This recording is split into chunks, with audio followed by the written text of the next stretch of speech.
All right, it looks like it's a couple of minutes after 6, so we will go ahead and get started.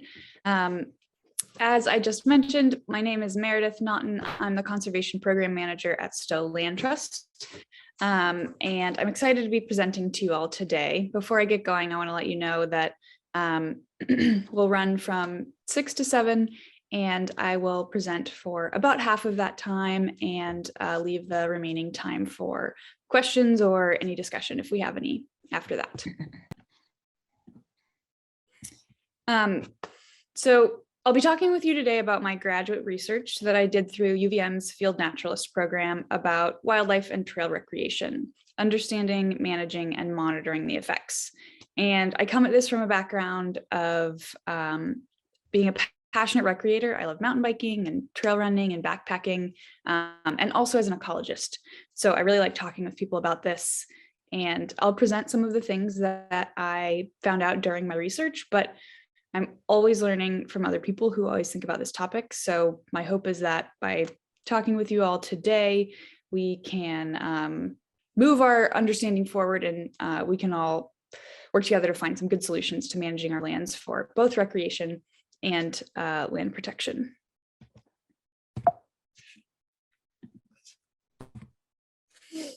So why this research? Why trails and wildlife? So this is a topic that many of you may be aware of, and aware that we often see a dual mandate on conserved or protected lands to provide access and a recreation resource for people, and also protect the landscape and wildlife.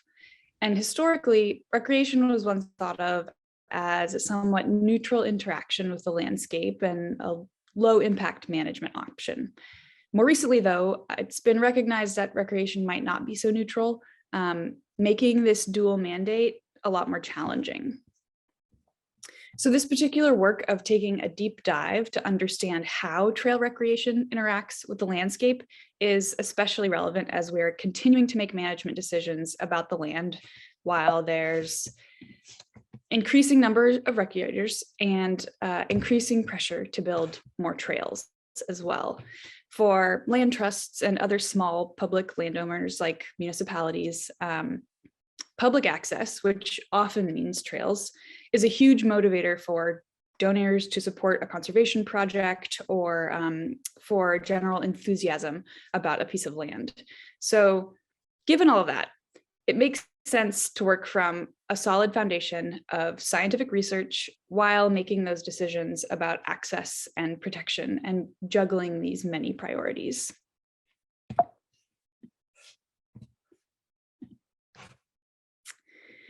The idea for this research came from Vermont Fish and Wildlife and Forest Parks and Rec through their struggle with balancing all the priorities of land management. And one focus was a desire for a systematic and scientifically backed process to make decisions of when and where to approve new trail projects. A brief and summarized in my own words overview was, we get a lot of requests for trails and we don't really have a sophisticated way to make decisions. And on top of that, it would be really useful to have a common reference point for discussions about this effect of trails and the trail decisions when we're making decisions about what to do, because right now we don't necessarily understand what that interaction is. So that then led to this research. A couple of goals for this research were to determine what is and isn't known about the effect of recreation trails on wildlife, specifically related to our region, to Vermont and northeastern United States, and to develop recommendations to apply that relevant ecological information to trail planning and land management, both to minimize our impact to wildlife and provide those valuable recreation opportunities. And to be clear here and throughout this research, I'm talking about outdoor recreation like hiking, mountain biking, skiing, snowmobiling, the activities that happen on trails built specifically for one or more of those. So how do we do this? This is a big and complex topic because you're considering any type of effect, any type of recreation, any type of wildlife, any type of relevant landscape that you might see in the Northeast. And to be clear here again, I am talking about the effect on wildlife. Of course, anytime we go into the woods and building and using trails, there's an effect on soils and vegetation and other pieces of the landscape. But the real inquiry here, the thing that we understood the least, was wildlife. So in order to get a handle on this topic, the best way forward seemed like starting with an exhaustive, systematic research review of scientific literature related to recreation effect on wildlife. And it made sense to capture as much information as possible and find those valuable insights and trends to guide this management recommendation. So this presentation will have two main components. First, understanding the known effects of trails on wildlife, and then management implications and future directions that resulted from this work. So I'll talk about understanding the effects first. And this is kind of like, what did I find from that literature? What do we know about how trail recreation interacts with wildlife? And I'll start with a profile of those research results. So like the steadily increasing popularity of trail recreation, studies published on this topic are also becoming much more frequent over time. And these studies covered many taxonomic groups, but we see most of this information coming from mammals and birds here. And these trends are also seen in global recreation effect research by Larson in 2016. These articles examined a wide variety of recreation, but most of our information is coming from research about foot travel, like hiking. And authors were measuring different types of things in these studies. And this is a breakdown of different wildlife response types measured. And I grouped these responses into individual animal responses. So that's one animal. And that might be a behavioral response. So when you see an animal look up or run away, a physiological response, and that's something like a change in heart rate or a change in stress hormones. Population level responses, so abundance changes, abundance of the population, or changes in reproduction, and then community level responses. So that's a change in diversity of a wildlife community. And you can see that behavioral responses of individual animals is the most commonly researched type of response to recreation. And I'll come back and talk about this a little later. But it's also often the easiest way to do research on wildlife. So this is my categorical interpretation of the effects measured and described by the authors. So there's a lot going on here, and I'll take you through it. First, some of these studies were neutral or inconclusive. So either a change as a result of trails or trail presence in the woods was not observed, or it was insignificant or unknown. And it's possible that there's no change in the study subjects, but it's also possible that a study didn't examine the wildlife at an appropriate geographic scale or time frame, or measure the appropriate type of response. For example, in one study, there was no difference in density of birds along a trail or 10 feet into the woods. So that 10 feet may not have been a great enough scale to measure a difference at or away from a trail, or it may have been. And this is the type of information that's in the neutral and inconclusive category.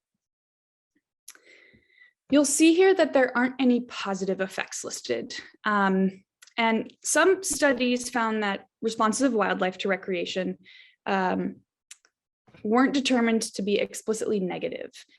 And I've actually put these in the neutral category. For example, one study examined communities of wildlife before, during, and after trail building, and found that one type of wildlife presence actually increased through creating these trails, which was raccoons. But I hesitate to say this was a positive effect. Is it a positive effect? I think it's inaccurate to interpret this and any increase in wildlife as a positive when it changes the wildlife dynamics, and we may have unknown effects on other species. But we do know that raccoons will eat frogs and turtles and bird eggs. So we know there's a change, but the ultimate effect is unknown. Negative effects were broken down into a few different categories. Immediate negative effects, which were 49% of the studies that I looked at, found primarily short-term and behavioral negative effects on wildlife as a result of trails, where they used energy or altered necessary behavior. Sustained negative impact was another category of effect that was found, and 31% of studies found a sustained negative impact to wildlife. And this is an effect that lasted beyond a direct encounter like an immediate negative effect might have. So it could be a change in population or abundance or diversity. And the last category is the dramatic negative effect. And this is kind of what people are afraid of. And these severe effects do exist. And unfortunately, it's harder to see these without more long-term studies or highly specific studies. One severe effect was a result of a 20-year study, and another focused on an endangered species, for example. So these aren't our typical studies or our representative wildlife, but we do know that this type of thing happens. It's reserved for a dramatic shift in the health of the population, like those that I described. So sort of this stepping back overview, and one thing that was a goal of this research was to say, you know, well, is there a negative effect on wildlife? And 84% of the studies that I systematically reviewed said there is a negative effect at one level or another to wildlife as a result of recreation trails. Now, this is a really text-heavy slide, but I wanted to give you a couple of examples of each of those types of effect and what the associated conservation concern is to add a little more context to what I'm talking about. So for example, the immediate negative effect. One example was a white-tailed deer, and the heart rate increased in response to passing snowmobiles, and this was with or without a behavioral change. The conservation concern related to that is it could lead to chronic stress or disease. A sustained negative impact example is caterpillar diversity and abundance was significantly lower with the higher presence of trails. And an associated concern is population decline may lead to a threat or extirpation of caterpillars. Moose were permanently displaced by the presence of cross-country skiing in one study. And the associated concern is that avoidance of an area may lead to a population decline. And in a dramatic negative impact study, there was an extirpation of a local population of wood turtles as a result of the addition of recreation trails in a conserved area. And the concern there is a decrease in overall biodiversity or ecosystem collapse. And that's obviously a very extreme version, but this is sort of where those concerns lie. So what do those immediate negative effects that we saw so many of, almost half of the studies, what do they lead to? So physiological responses can initiate behavioral responses, but what does it mean for animals to respond behaviorally to a disturbance? Is it possible that a behavioral response doesn't lead to population community level changes? Yes, but it's also possible that it does, because each of these levels of responses are related. A study that looks at these immediate level responses wasn't looking at sustained or dramatic responses. So I think that the important takeaway here is that we have this information, but we don't know where it leads, and we shouldn't let the lack of research lead us to believe that these effects don't build on one another. So there's some primary variables that came up across all of this research. And to continue to understand the effects on wildlife and when and where they happen, I looked at these variables and tried to find common themes so that they could guide this like generally applicable management, which was the goal of all of this. So the first primary variable I'll talk about is the scale and placement of trails. And this was the most prominent variable discussed as a factor influencing the effect on wildlife. The most common concepts related to the scale and placement of trails were trail-free areas and the distance of trails to habitat features, and especially habitat features important for wildlife, such as food and shelter. One study examined the impacts of recreation trails on forest birds in Ontario by assessing the density of several different species of birds. And they found that birds, especially ground-dwelling birds, had significantly higher species density levels in trail-free habitats. I'm talking about a couple of different types of density there, but there was higher density of birds in an area where there were no trails. And they concluded that by limiting the density of trails, so for example, a lot of trails close together in an area is not as important as minimizing the extent of trail fragmentation across the landscape for wildlife protection. Also related to scale and placement of trails is what I call the zone of influence or the flight initiation distance. And these are a couple of concepts in wildlife biology that talk about how far away from some type of disturbance a wildlife can sense them. So a flight initiation distance, for example, is how far away from a person will an animal flee the area. And how close can the person get? And the zone of influence is how large of an area does a trail, for example, or a person in the woods influence the behavior of wildlife. And these vary across species, context, disturbances, landscapes. For example, an animal may forage within a few meters of a trail, but avoid denning by a trail by hundreds of meters. So what this graph is showing is the flight initiation and zone of influence distances for all of the literature that I reviewed of the papers that quantified it. So the ones that actually measured those, which was not all of them. And what I found here was that there's two sort of levels of distance that we could use to guide some of our management. A primary zone of influence at 100 meters, where most of the wildlife that was looked at through this study has a flight initiation or zone of influence distance smaller than 100 meters. And by representing that primary zone of influence at 100 meters, that's the distance beyond which most species will only experience minimal impact from trail recreation. And this is the same distance that is in accordance with New Hampshire Fish and Game, who's done a similar study. The secondary zone of influence includes distances where most far-ranging species are no longer highly impacted by trail recreation, and it may not account for some of the farther ranging or unresearched species, but it will capture some of these farther ranging species here. And these distances, again, are summaries of existing information, but it is limited in its scope of what wildlife is examined.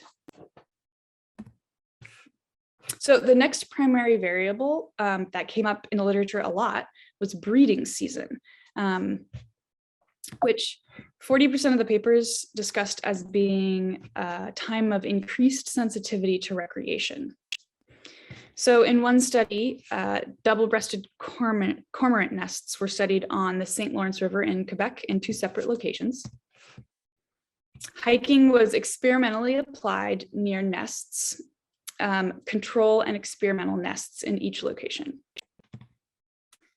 And the colonies where human disturbance was applied, where this experimental hiking was applied, had significantly higher gull predation rates and nest failure, and significantly lower late season nests than controls.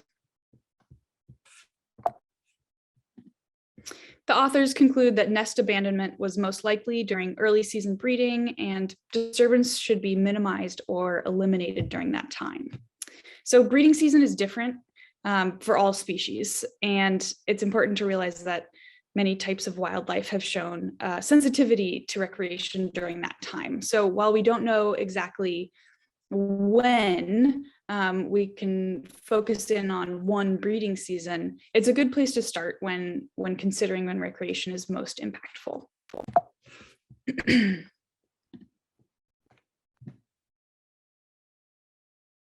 The results did not strongly correlate the volume of recreation to a different or more significant effect. This is important because we might think that the more people on a trail, the bigger impact that we have, but that may or may not be true. So on the right here are some graphs that I wanted to point out because these are models of how we might interact with use and impact. So on the top is a commonly accepted model of how increasing use relates to increasing impact. So you see here on the bottom, as use increases, the impact increases to a point and then plateaus. So this commonly accepted model sort of says that when use begins, going from no use to existing use, we see a large increase in impact, and then it sort of plateaus. And even as use increases, we aren't getting much more of an effect. There's a secondary theory here that was proposed by this paper, and that's where increasing use has a primary and secondary threshold. So where increasing use at a certain low point starts to exponentially increase impact. And then at a secondary threshold is where it starts to plateau off. And I wanted to introduce these couple of different ideas to think about how increasing use and increasing impact likely aren't just an increasing scale like that, but there's a more complicated dynamic happening there.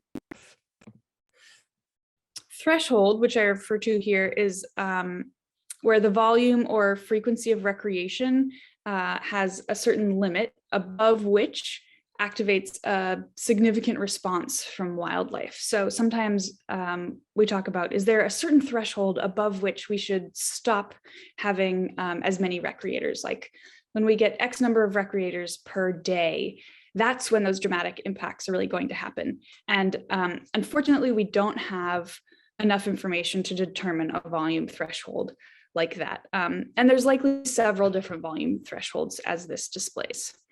And those, again, are dependent on the species, the landscape, and the time of day, and many other variables. The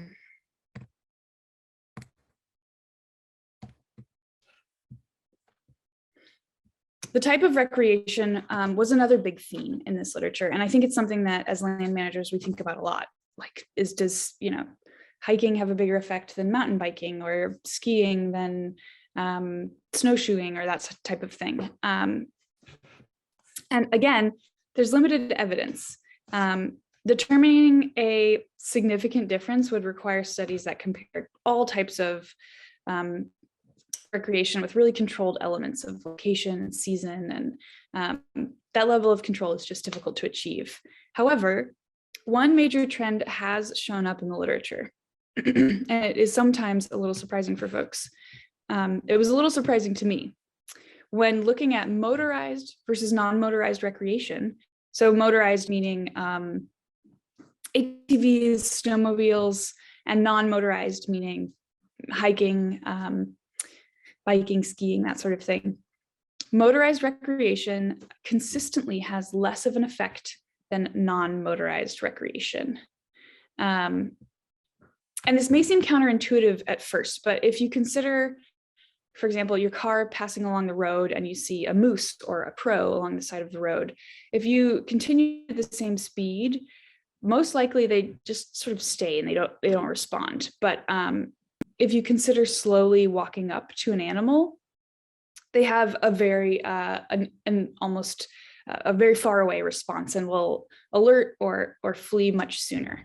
So it's that consistent, quick exposure and non-erratic movement that that scientists think lead to motorized recreation having less of an impact.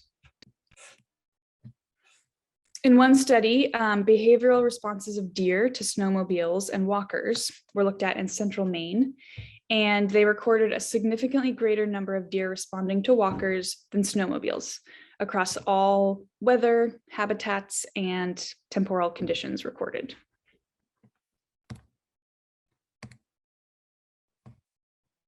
So those are some of the main themes that I found from this research, and I think it gives us a good basis of information to think about this topic from. And so from that information, I wrote and have developed some management implications that we could take from this literature. And the goals of the management here, again, are to minimize our impact to wildlife and provide valuable recreation opportunities.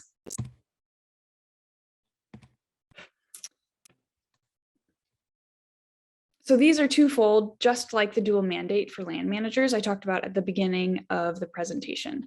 And they're both important. And my hope is that they won't be thought of as a push and pull, but ways that we can incorporate both wildlife and land protection and access and recreation opportunities into our land management plans. And before I discuss specific recommendations for management, I want to first discuss reframing the way we look at recreation management.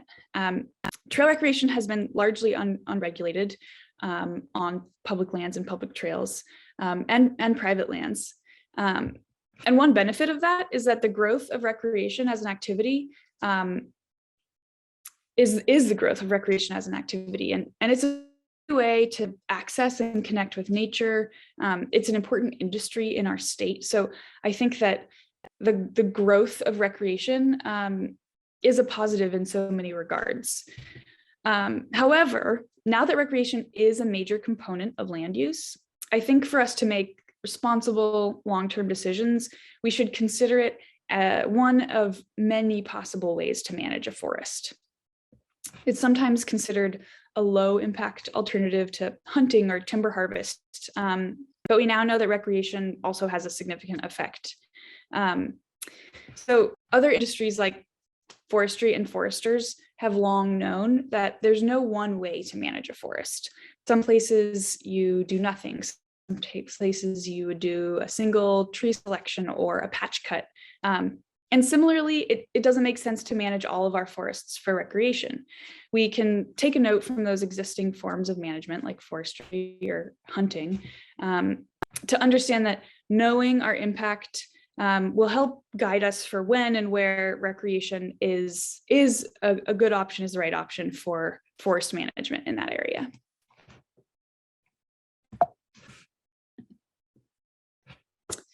So one more graph. The study authors made recommendations of how to best address this complicated issue, and I categorized them here. So these each came from the different studies that I looked at in my research. So in gray, you'll see the number of articles that addressed one of the primary variables I just discussed. And in navy, the number of articles that recommended that associated management. So for example, 33 articles discussed the location of trails as an important factor, and 28 made explicit management recommendations about trail location to minimize the effect to wildlife. In contrast, over here, 17 articles discussed the idea that the volume of recreation may affect wildlife differently, but only 5 articles concluded with a management recommendation to limit the volume of recreation. So the management recommendations that I wrote as a part of this project are a 3-phase approach. And the 3 phases build on one another to create these scientifically informed, responsible management approaches.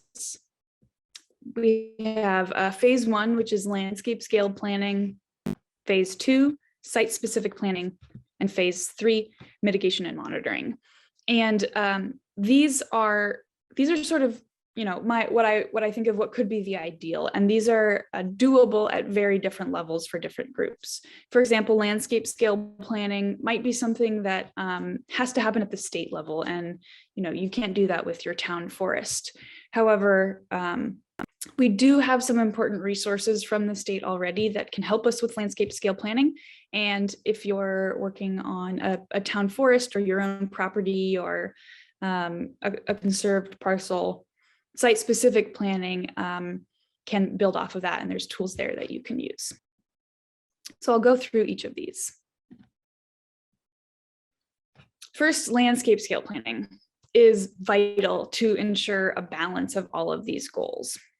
And to plan trails at this scale, I suggest that we as a land management community first conduct both ecological and recreation assessments and consider locations of elements like interior forest blocks, connectivity corridors, high value wildlife crossing areas, existing trails, and the community needs for recreation. So then based on those assessments, you can designate permanent trail-free areas. And this seems maybe a little extreme, but by designating permanent trail-free areas, which don't have to be far-reaching necessarily, it will prevent the eventual spread of trails to all parts of our natural landscape and ensure some refuge for wildlife. The future planning approach to ensure that there is access where it's needed or in high demand, but that there also isn't this slow spread to all corners. So as an example, this map displays those ecological and trail elements in the Central Vermont State Management District. So we have in green are the overlapping interior forest blocks and connectivity blocks, purple trails, yellow are our highest priority connectivity blocks, and blue are our highest priority forest blocks. So this is just an example of some of the information we already have in Vermont, put it on a map and looked at as, all right, what do we know already for these ecological and recreation assessments? So after landscape level planning, site-specific location planning will hone in where specifically on site trails are least impactful to wildlife while still offering great recreation opportunities. And I can't stress this enough, but consolidating trails on the landscape is the key.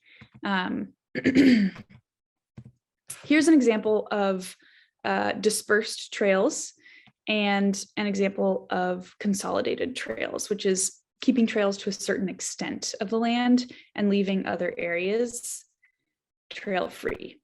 And these are just screenshots from the Vermont A&R Atlas to illustrate the concept of dispersed and consolidated.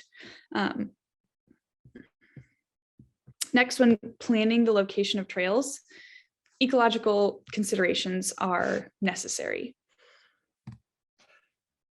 You should avoid sensitive and uncommon ecological features, such as these, uncommon and rare natural communities, wetlands, vernal pools, riparian areas, and rare, threatened, and endangered plants, and site trails away from them to minimize wildlife disturbance. And this is a list of some examples of high value wildlife ecological areas not necessarily an exhaustive list. You can use the zone of influence, which I talked about earlier, the graph with all of the different flight initiation distances from the different papers, to guide the buffer distances from these ecological sensitive areas. And lastly, part 3 is the management of existing trails. These are scientifically supported management techniques resulting from the research, but again, they vary in their ease of implementation in land management. Some may be really doable and some may be more challenging. First are a couple of factors not recommended for management at this time. Restricting the type of recreation and volume of recreators. Like I said, doesn't have enough scientific support to allow us to do this effectively. So research is still continuing and this may change over time. Next, some management techniques that I do recommend. Education. This feels so critical to me. Promoting a recreation ethic of a shared landscape. I think it's important that when we teach recreation, we aren't just teaching skill-based recreation like how to mount and dismount a bike, although that is very important. We're also teaching awareness of our impact, not to feel guilty, but so we make informed decisions and we are cultivating the next generation of really thoughtful land managers and users. Breeding season and temporal closures. Breeding seasons are the most vulnerable times of the year, and dawn and dusk are the most active times of day for most wildlife. So trail closures during certain times of the year or certain times of the day can promote wildlife protection. Gathering points like benches or overlooks are points of high disruption. So sensitive and valuable areas like those I discussed in the previous slide should be avoided for these gathering points. And importantly, ongoing monitoring of wildlife and trail systems will give us the most relevant information about how our recreation affects wildlife. Developing and implementing ongoing monitoring protocols locally will help us to take this information and understand the ways our forests are actually changing in response to recreation, and then make management decisions that are effective for our lands and wildlife. So that concludes my presentation today. Thank you all for coming, and I would love to take any questions.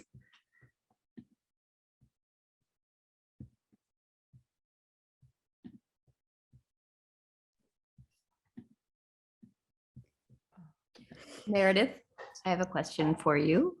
Yeah, Suzanne. Hi there. So who is actually doing this monitoring?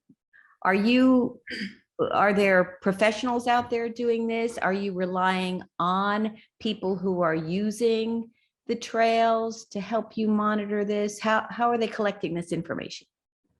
That's a good question. And when you ask that, are you talking about that last slide that I just discussed that said, you know, we should monitor for our impact, or right, more broadly, all of the research? I think probably focusing more on that last slide that you showed. Yeah, yeah, great question. And I'll say that a couple of groups across the country are developing and executing really great monitoring protocols like that.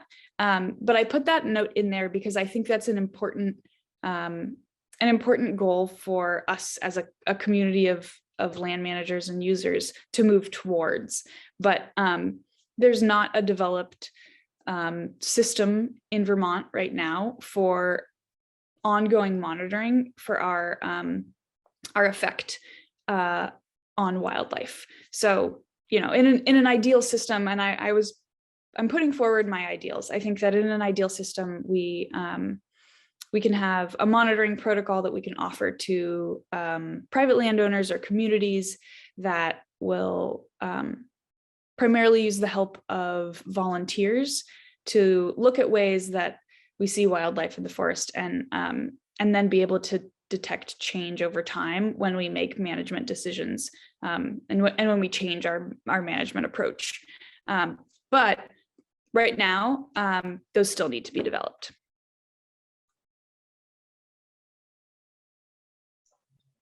Meredith, I have a question. Yeah, Jeff. You said when you were talking about volume of use that there really wasn't any good information on how that relates to effects on wildlife. But I'm wondering if some trails which see very little use almost don't function as trails at all and perhaps could be ignored. So we put trail counters out on a number of trails here in Windham County, and some of them show on average 1 or 2 people a day max. And does that even constitute a trail? Yeah, that's a really good question. And yes, it does constitute a trail. So I want to refer back to that graph that I showed when I talked about trail volume and what's generally accepted as the way that impact and use interact, which is, and even I don't need to reference the graph so much as explain that from what I've read and talked to other scientists about, the impact happens right away. So by having recurring disturbance in a linear space regularly, animals can learn that this is where that happens. And rather than having a threshold, after we have 1 million people there, that threshold or that impact actually starts happening right away and then plateaus later. But 1 or 2 people a day, I can't say if that's significant or not, but based on what I've read and based on how I understand this, it is still regular disturbance in the same place over time. And that is definitely a trail, and that constitutes and what we're talking about here. And one other note about that is that, and I'm happy to hear feedback from you and anyone else, but the way that I've observed trail use over time is that once a trail exists, the use grows and changes with the population and trends of people using them. So it may be a really remote trail and that may not change over time. But I've also seen remote trails that had 1 or 2 people a day become much more popular and start to have use in different seasons and that sort of thing. So I think it's important to consider every trail a trail. Yeah, Gito, am I pronouncing that right? Yes, hey, thanks, a great presentation. And I work with the Warren Conservation Commission, and we've been lucky enough to hire Arrowwood Consulting to help us do evaluations of a couple of particular land sites. Oh, that's great. Specifically on this topic. And one observation they made early on was the difference between people being on a trail and dogs being on a trail. Mm-hmm. The significant difference that the animal's reaction to that was. Yes. I don't know if you included that in your research or not. Yeah, that's a great theme. That's a big thing that, yeah, I feel like we're all grappling with that. And it wasn't a main focus of my research, but I did come across a lot of studies that talk about dogs. And as a general relationship, when dogs are with people in the woods or when dogs are in the woods, it is an increased impact, especially when those dogs are off leash. So adding dogs a little more, dogs off leash even more.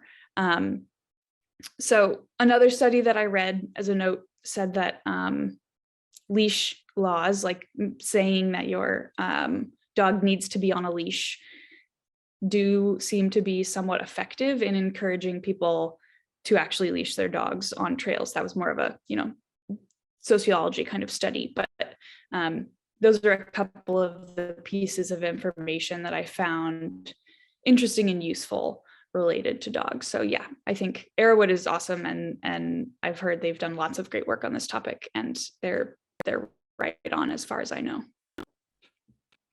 Laura.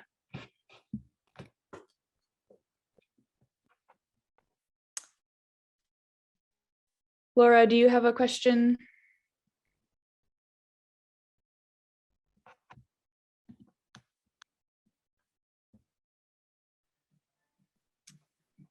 Okay, I'll move on. It looks like Callie also has a question. Hi. Yeah, I was just wondering if you've ever heard of like a certain percentage of surface area that trails can kind of take up on a parcel or a certain piece of land, just kind of as a guideline to stay below. That's a good question. No, I haven't heard anyone quantify that. I think it's a good idea, like a direction to be thinking about, like, okay, we've got a 100-acre parcel. What percentage of it can we put trails on? But I think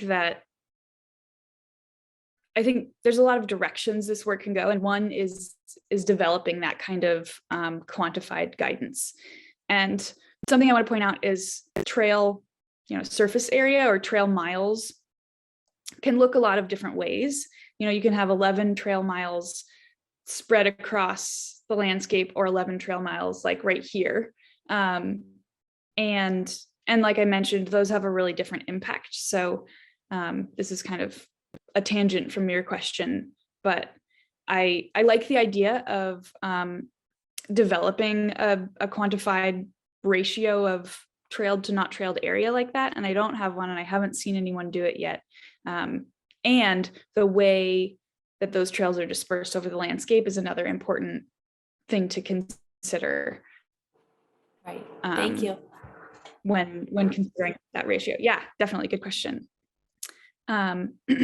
Lisa said, where can we get a copy of your study? That is a great question. I'm happy to hand out a copy of my study to anyone who's interested. And I'm not sure what the best way of doing that is. If you email me, I can send it to you. I'll say that. My email is meredith@stowlandtrust.org. You can also find it on the website. So rather than putting it as a document up on our website, please email me if you would like a copy, and I'm happy to send it to you. Laura, it looks like your hand is still up. Are you there? Do you have a question? Okay, yeah, sorry, it's a new device. So I was trying to grapple with No the problem. microphone. Okay, so I was a PhD student at UVM, and I did a study on wildlife detection, but I reanalyzed my data at the end to find out how long after I visited that different species of wildlife would come around. And I had 21 study sites that were off trails. I made a point to make them remote and in interior forest, and still species showed a significant effect of like a time lag between my visit and when they would come by. Fishers, it was like 5 minutes. Black bears, I think it was a few days. Coyotes, it was a week. So if I had timed my visits 5 days apart, I would never probably have seen a coyote. So even if you're bushwhacking, there's an effect of your visit, one visit. Yeah, awesome. That's super interesting work. Thanks for mentioning that. Yeah, I think that like, and I think that building off of that that supports sort of why having these linear, regularly traveled trails can, even if infrequently traveled, can displace wildlife because there is that lag. And again, it's different for different species. But yeah, cool. Thanks for saying that. Paige, do you have a question? I do. I'm wondering if there was any information in any of your studies about the difference between, for example, a bike trail, which tends to be very serpentine and windy and take up more real estate, and a hiking trail, which tends to be straight from, or, around landscape features and whatever, but more from point A to point B. Yeah. Well, I'll say that I did read some studies that compared the activities, so biking to hiking, and didn't find significant difference between those activities. Between hiking trail and biking trail, I see what you're saying, that there is, you can have a hiking trail that's a mile and it goes this long, and you can have a bike trail that's a mile and it just goes like right here. And I didn't come across anything that looked at that specifically. I don't want to like beat a dead horse, but I think that I want to lean back on what I've been talking about, that consolidation of trails is kind of the important part. And there's because there is a zone of influence that wildlife are influenced by around a trail, a switchback within a small area and a direct line trail, such as a hiking trail, may not have a significantly different zone of influence if they're traveling in the same direction. And those are just my off the cuff thoughts. And I didn't see anything that, rigorously tested that, but that's how I would respond. Yeah, Ian. Yeah, I'm in Richmond, and my question relates to there's a few of us who organize group hikes with the senior center. I mean, we've got some tremendous trails in Richmond and in surrounding towns. So we organize these hikes for maybe a group of 6 people, typically in the summer, early fall season. So the question is, are we sort of being irresponsible by having a group of people going together, and specifically because it's kind of a social event and people like to talk? So is the conversation an additional problem, and is the number of people in a group an additional problem in terms, obviously, of impact on wildlife? Good question. And I don't want anyone to think of themselves in the woods as a problem or as a group. I go into the woods with groups of friends and we're talking and loud and having a great time. And, there's probably a greater wildlife response or effect if I'm with my 6 friends and we're loud than if I'm alone and I'm quiet. And I think that is definitely not the direction we should be thinking in terms of the way we change our behavior around trails. I want people to go into groups and socialize and like have a great time on trails and groups. And when we have trails where they are, I think, sponsoring senior center group hikes is an incredible use of that access. And the way to sort of change our effect is in the extent of the trails that we have, rather than changing our behavior on any individual trail. The reality is that we don't know the future of trail use, and it will probably only increase. And so taking that on as individuals and trying to be quieter or alone is very noble, but I think not necessary. So I would say continue your hikes because they sound like a great outing. Thanks. Jeff, do you have another question? Yep, the question. If a organization's looking at the impacts of trails on their land, should they also be looking at the impacts of roads and adjacent homes and driveways and things like that to try to figure out where there's a zone of no influence? And if so, is there information out there on what the zone of influence of those features might be as well? Yeah, good question. Yes, so I think generally, yes, it's a good idea to think about where other like disrupting features are around a block of forest. And that's why I sort of zeroed in on what Vermont calls interior forest blocks as one ecological element to plan around. And that's areas where, they've already highlighted, these are interior forest blocks. There's not a lot of that other type of disrupting development. That's where you could focus putting your reserved non-trailed areas in that. So I think it could make sense, if you have roads and houses, then keeping trails near those already disrupting areas. If you know that the other corner of the property is abuts, a big conserved parcel or something like that. I think in general, that's what that landscape level view looks at, is beyond parcel lines, looking at where we can clump bits of non-trailed or non-developed forest together. I think I lost maybe the second half of your question. Did you have another bit on the end that I didn't answer there? I think that was it. I don't know if there was set distances or not, but I'm not sure if A&R uses like 300 feet or 500 feet. Yeah, they have different distances for each, different type of feature, like a wetland or a riparian zone or a deer wintering area. And I can't cite offhand what those each are. And I don't know whether or not the state says this is what the zone of influence of a house or a road is.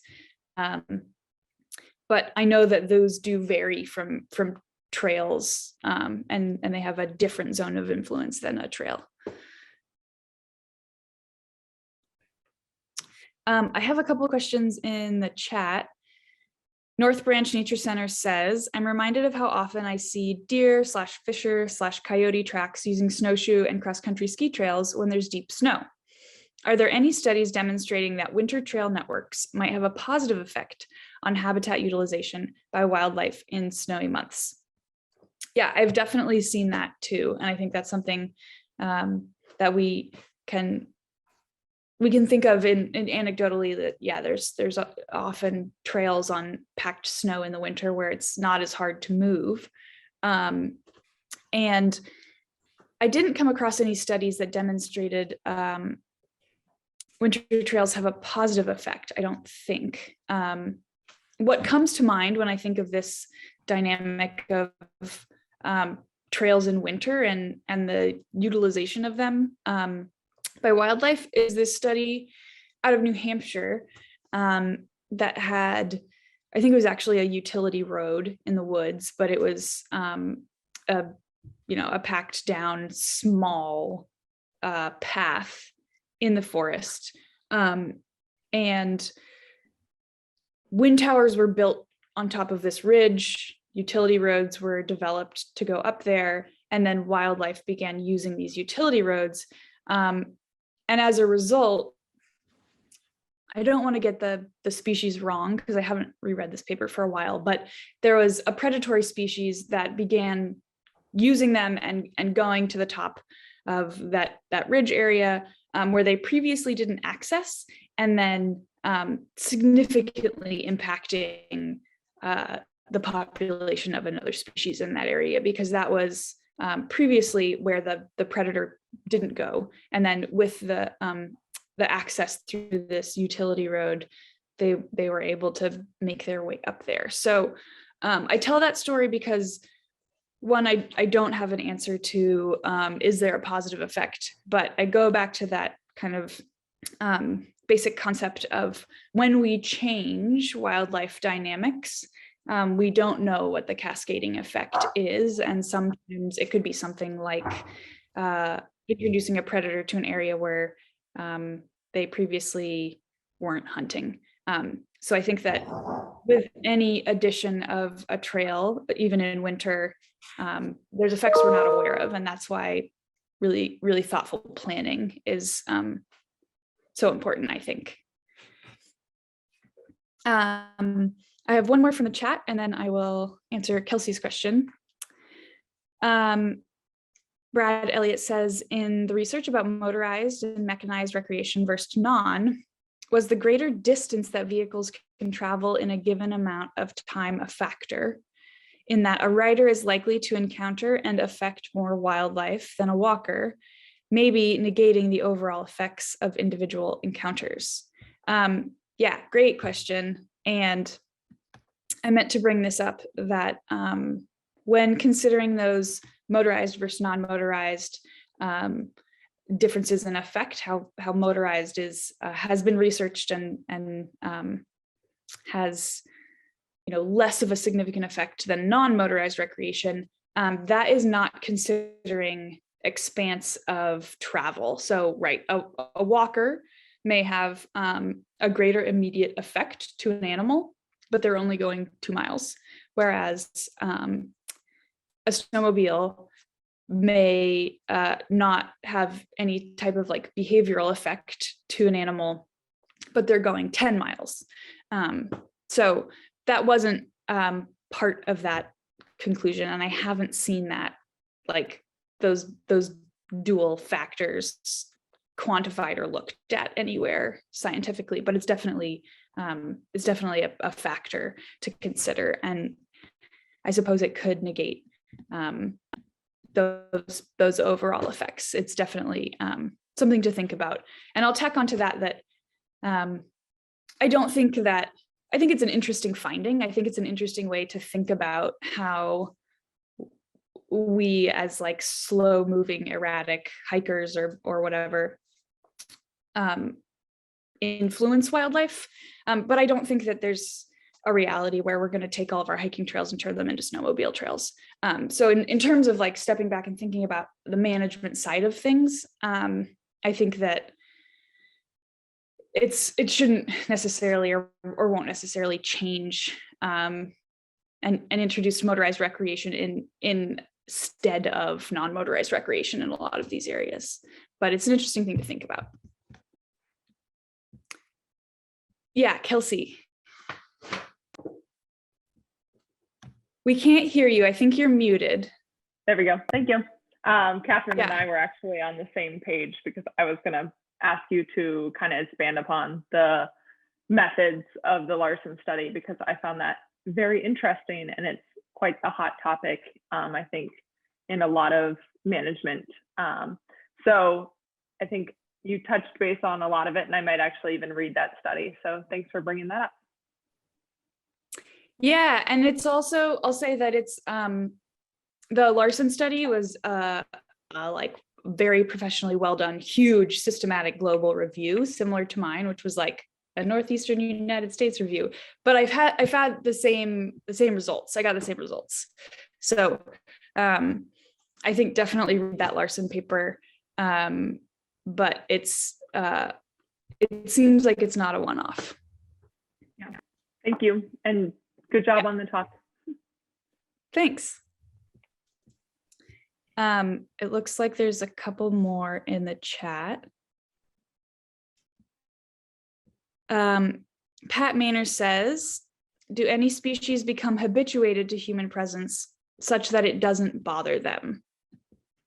Yeah, habituation is an interesting topic. And I am not a wildlife biologist that knows a lot about habituation. It is something that I looked at through this research, and it seemed like several authors generally concluded, and recreation ecology kind of as a field, often generally concluded that habituation is a really complex, like physiological system in an animal, and it still can be a part of chronic stress and behavior change. So I don't think that it goes to like not bothering them or not affecting them. I think habituation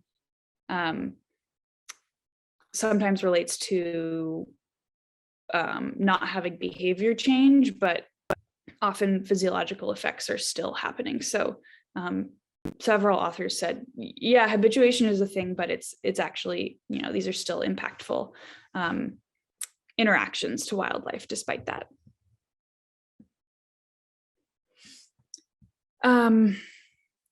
Paige, yes.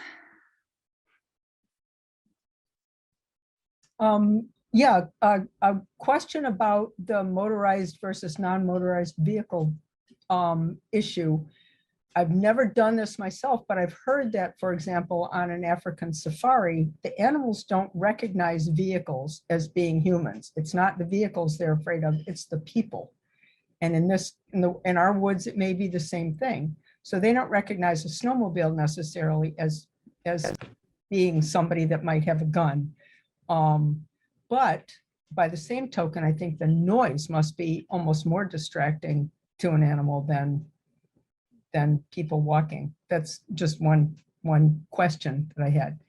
And another thing, just on the trails, the positive use, I used to walk a trail a lot in the woods that led to somebody's compost. And I noticed that the coyote tracks went right up the middle of the trail. And the fisher tracks and the fox tracks would cross the trail, but they never utilized the trail, which I thought was just really interesting. Anyway. Yeah, thank you. Those are all really interesting observations about wildlife perceiving vehicles different than humans, which I think is something I've also definitely heard. And the noise element is a part of that consideration of the effect that motorized vehicles have. And yeah, which animals choose to walk on a trail and or avoid or cross a trail is definitely interesting, and they all have very different approaches and habits. I want to take a note real quick. There's another question in the gallery and a few more in the chat. And I'm happy to stay and keep answering questions, but I do want to note that it is 7:08. So we're by a couple of minutes. If anybody wants to leave, I hope that you have already, but also know that you're welcome to head out, and because there's folks still answering or asking questions, I'll hang out and answer them for a little while longer. So David has a question next, it looks like. Yeah, Meredith, thank you so much. This has been such a delight and a timely presentation, given all the conversations that have been happening in Vermont for a few years now around this topic. One of the studies caught my attention. You reported on the fact that there was a decline in caterpillars in one of the studies, which was surprising to me. And then I started thinking about why that might be and whether that had to do with encouraging certain kinds of species, including birds, that may be, using the trail corridors, which then led me to think to my real question, which was thinking about whether we should have management recommendations that also go to the design of the trails, including the width of those trails. I know that there's a different species may be more inclined to use trails if they're wider, for instance. So I just would appreciate your kind of reflections on that. Yeah, great observation. I think that speaks to the complexity of the issue. I think that there is a whole world of thinking about trail design, and a lot of folks that are well-versed and experienced in that. And I am unfortunately not one of those people. I have done some trail work like a lot of other people, but I don't necessarily have a lot of experience in figuring out trail design regulations. However, I think that you have a great idea that in coordination with spatially planning trails, physically planning them and having regulations around that makes a lot of sense. And I know a lot of folks have done work around figuring out how to make trails cause less vegetation trampling and erosion. And in terms of the way that they affect wildlife differently, I think that there may be species that would be less affected by a wide trail. And then there's certainly species that are significantly more affected by a wide trail, like a lot of the invertebrates. Some of the invertebrate studies that I read, an invertebrate will not cross a trail, and then that it creates a forest island because of the change in forest floor. So different depending on which species. But I agree that I think that the type of, or the physical type of trail, it could be important to regulate the way those are built too.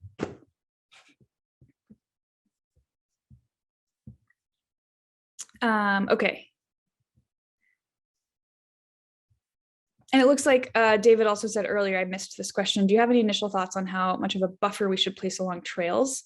And yes, I think that 100-meter buffer is, as I mentioned in my primary secondary zone of influence slide, I think that 100-meter buffer is a really good base buffer, and then taking that by saying, okay, what we know is that most species that we've studied are minimally affected outside 100 meters away from a trail. That said, I think that 100 meters will always have to be filtered through the specific landscape. You know, if you have, for example, a trail at the base of a cliff, you don't necessarily need to have 100 meters on the other side of that cliff, because it's a different area. It's a different sort of system happening at the top of the trail, at the top of the cliff. But maybe on the side of the cliff where the forest floor continues levelly, have a 100-meter buffer. So I hope that helps.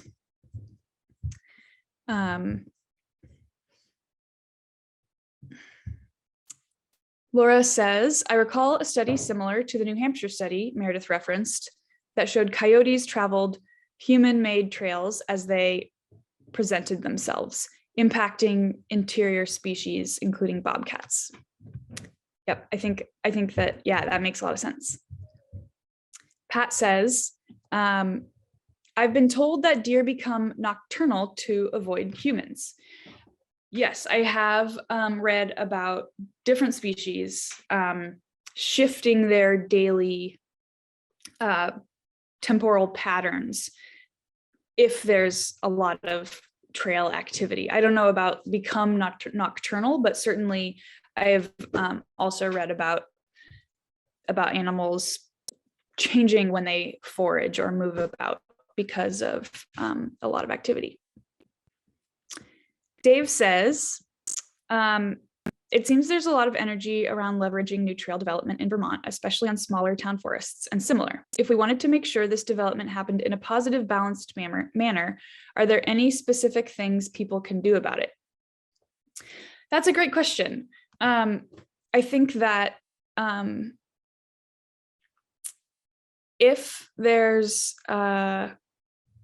trail development happening in your area, and you have thoughts about it or want to make sure that it happens responsibly, I think being involved in that process is really important. I think taking some of this information and bringing it to a process to say, hey, let's consider this, and then what happens next depends on the community and the site. But I think that starting with vocalizing your interest and doing it really thoughtfully.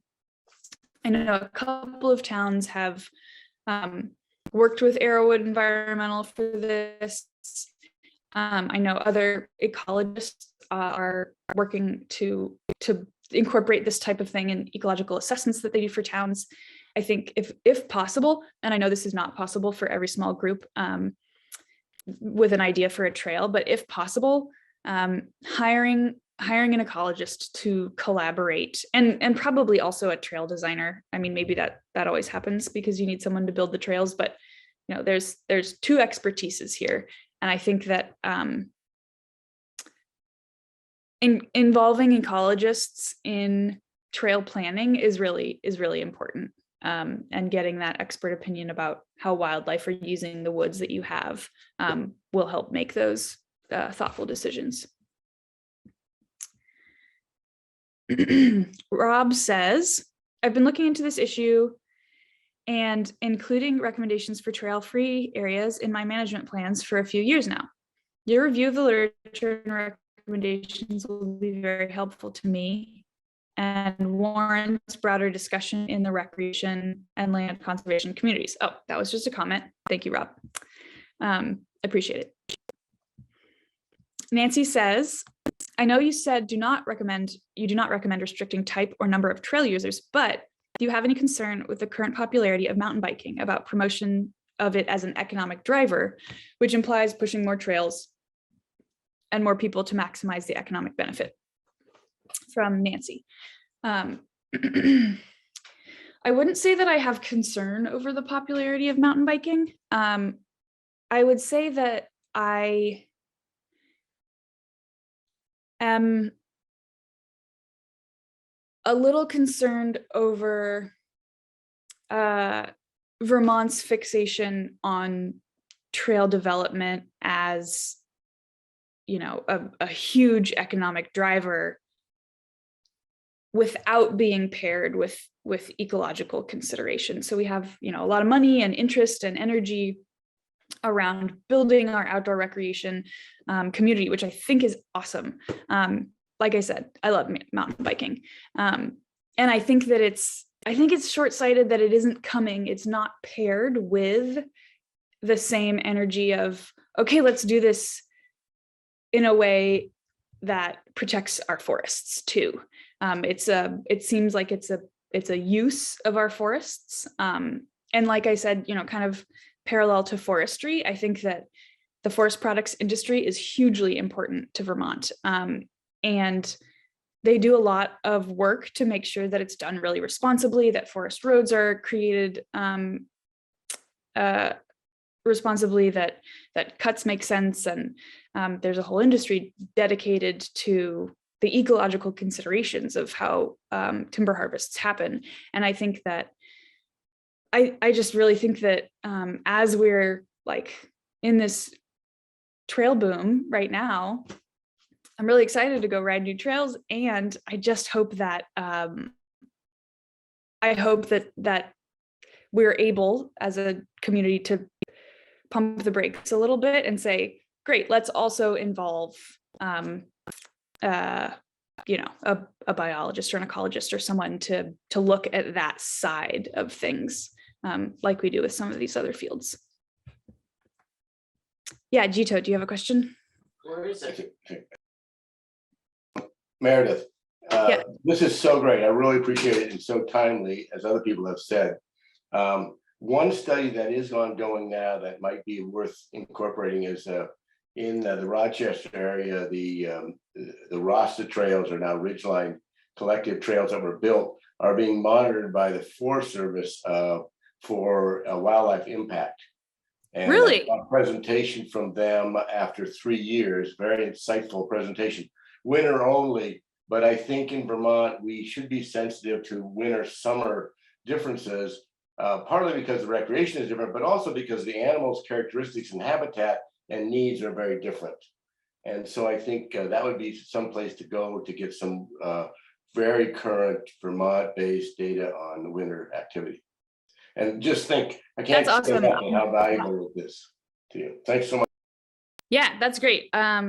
So Jito said that the Rasta trails are being monitored by the Forest Service for wildlife impact. I'm excited to hear that that's happening. And yeah, excited to look at that.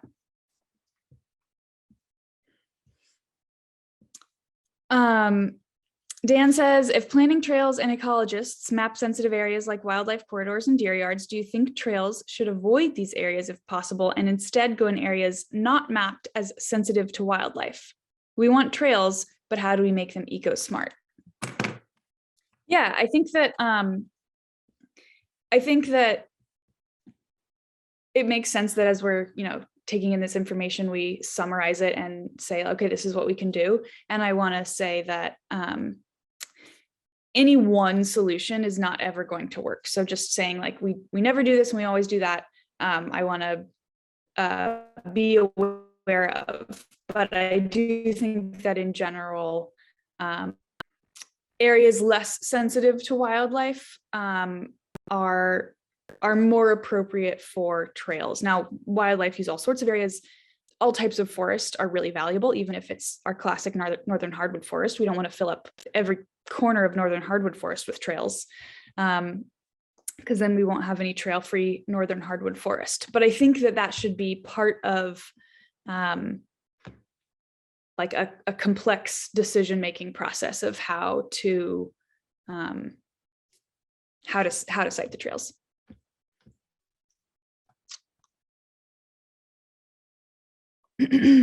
Brad says, I agree with the need to involve ecologists, but they need to do more than identify the sensitive areas, but use zone of influence data to actually deter trails from sensitive areas.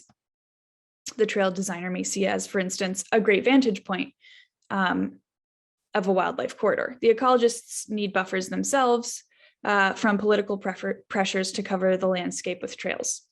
Yeah, great perspective there.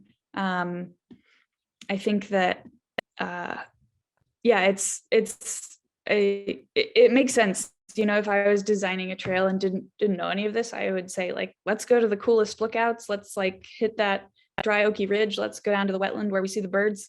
And a collaboration between all these groups of, you know, seeing interesting parts of the forest while not seeing all of them or not impacting the most sensitive ones makes sense. Okay, I think we've gotten through all the questions, and I don't see anybody else's hand raised, but I just want to say thank you so much for coming. It's great to have folks talk about this and learn about it. We'll have this presentation recorded and up on both our website and our YouTube page, which is also linked on our website. So please feel free to forward it to other folks if you like, or come back to it. And yeah, thanks everybody. I hope you're all having a good spring so far, and good luck with all of your ongoing projects. Thank you.